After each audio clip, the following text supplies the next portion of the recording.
पित्ते की पथरी के क्या कॉम्प्लिकेशन हो सकते हैं? What are the complications of gall bladder stones? आज हम जानते हैं। हाय, मैं हूं doctor Aditya Kulkarni. I am a gastro and cancer specialist at Oasis clinic Pune.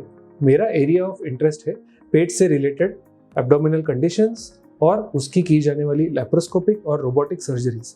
Gall bladder stones यानी कि पित्ते की पथरी एक बहुत ही कॉमन प्रॉब्लम है जो हम डे टू डे बेसिस पे देखते हैं और इसकी मैनेजमेंट, इसकी ट्रीटमेंट, इसकी सर्जरीज परफॉर्म करते हैं। तो एक बहुत कॉमन आने वाला क्वेश्चन हमने कई बार पेशेंट से ये सुना है कि डॉक्टर, हमें गॉल ब्लैडर के स्टोन्स है, क्या इसके कुछ डेंजरस कॉम्प्लिकेशंस हो सकते हैं? Can this result into any other dangerous issues later on? तो द आंसर इज येस।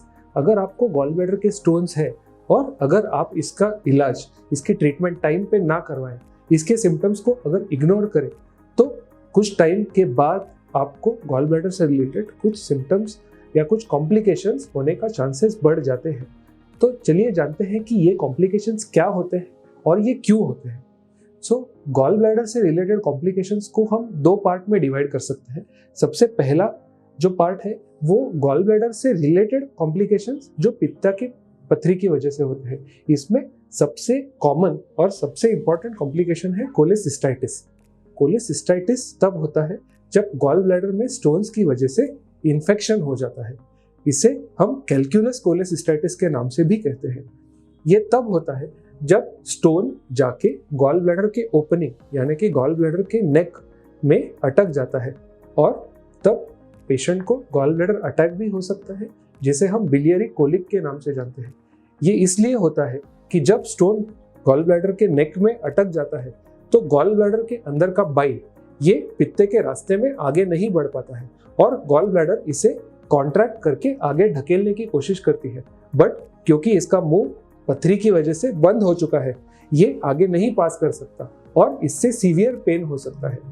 कई बार ये स्टोन अपने आप पीछे सरक जाता है, जिसके वजह से बाइल का फ्लो फिर शुरू हो जाता है और पेन रिलीव हो जाता है। बट कुछ केसेस में अगर ये स्टोन वहीं पर फंस जाता है तो गॉल ब्लैडर में जो बाइल फंसा हुआ है ये आगे जाकर इन्फेक्शन हो सकता है और ये इन्फेक्शन कोलेसिस्टाइटिस के फॉर्म में आगे आ सकता है। कोलेसिस्टाइटिस एक सीरियस कंडीशन है जिसमें व्हाइट ब्लड सेल्स भी इंक्रीज हो सकते हैं और इसकी सीरियस कॉम्प्लिकेशन भी हो सकते हैं, जैसे कि पूरे बॉडी में इन्फेक्शन स्प्रेड होकर सेप्टिसेमिया होना।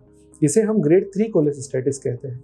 अगर कोलेसिस्टाइटिस बहुत ही सीवियर हो तो इससे गॉल ब्लैडर में पस भी बन सकता है और कुछ केसेस में गॉल ब्लैडर का ब्लड सप्लाई अफेक्ट होके गॉल ब्लैडर गैंग्रीनस यानी कि ब्लैक गॉल ब्लैडर हो सकता है। ये एक एब्डोमिनल इमरजेंसी है और इसके लिए इमरजेंसी सर्जरी करने की भी जरूरत पड़ सकती है।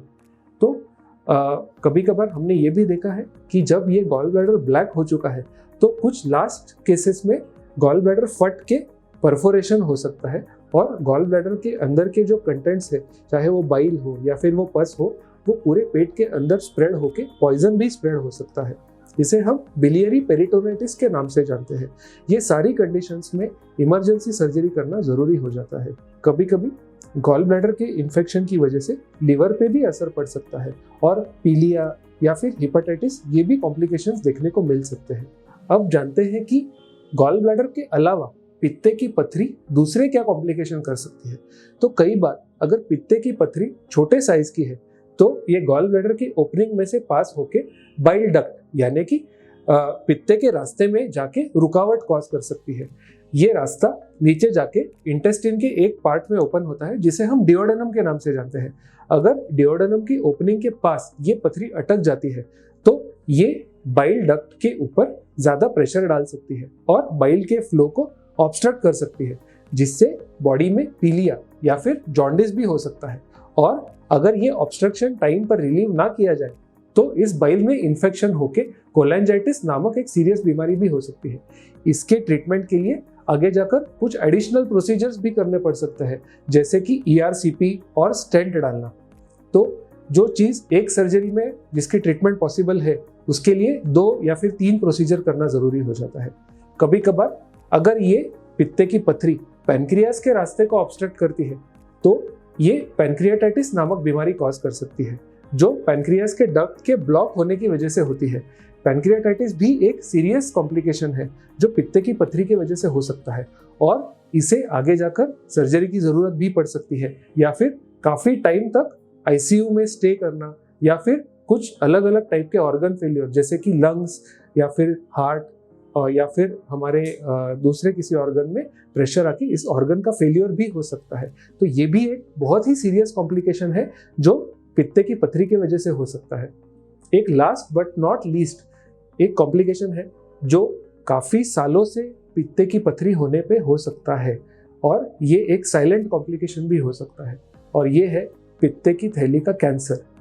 अगर पित्ते की पथरी ज़्यादा साइज की हो, अगर ये काफ़ी सालों से प्रेजेंट हो या फिर ये कुछ पर्टिकुलर एरिया के पेशेंट जैसे कि नॉर्थ इंडिया या फिर ईस्ट इंडिया इन रीजन्स में पाए जाने वाले जो पेशेंट्स हैं इनमें हो, तो इसमें पित्ते की पथरी के कैंसर यानी कि गॉल ब्लैडर कैंसर के चांसेस ज़्यादा होते हैं।